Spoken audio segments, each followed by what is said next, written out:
सांगलीच्या कृष्णा नदीपात्रात रंगला होड्यांच्या शर्यतींचा थरार. श्रावण महिना सुरू झाला आहे. यंदाही कृष्णा नदी दुथडी भरून वाहते आहे. या निमित्ताने सांगलीकरांना कृष्णा नदीच्या दुथडी भरून वाहणाऱ्या पात्रात होड्यांच्या थरारक शर्यती पाहायला मिळत आहेत.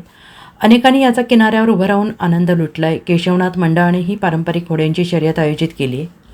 या पारंपरिक शर्यतीने नदीकाठी प्रचंड उत्साह आणि जल्लोष निर्माण केला आहे. दरवर्षीप्रमाणे कृष्णा नदीला आलेला पूर आणि श्रावणाचे पवित्र वातावरण साधून या शर्यतींचं आयोजन करण्यात आलं आहे. सांगली आणि आसपासच्या परिसरातील 15हून अधिक अनुभवी होडी चालक संघांनी या स्पर्धेत सहभाग घेतला.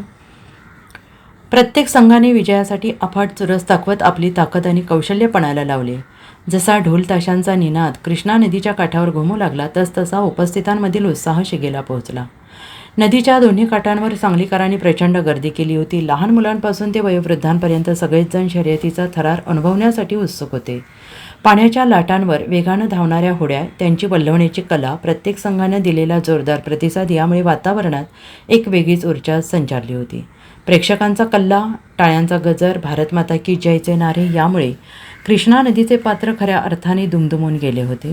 ही शर्यत केवळ एक क्रीडा स्पर्धा नसून सांगलीच्या सांस्कृतिक परंपरेचा एक अविभाज्य भाग आहे. यातून केवळ खेळाडूंचा उत्साह दिसून येत नाही, तर येथील नागरिकांमधील एकोपा, पारंपरिक खेळाबद्दलची आवड प्रकट होते. केशवनाथ मंडळाने दरवर्षीप्रमाणे यंदाही अत्यंत यशस्वीरित्या या स्पर्धेचं आयोजन केलं होतं.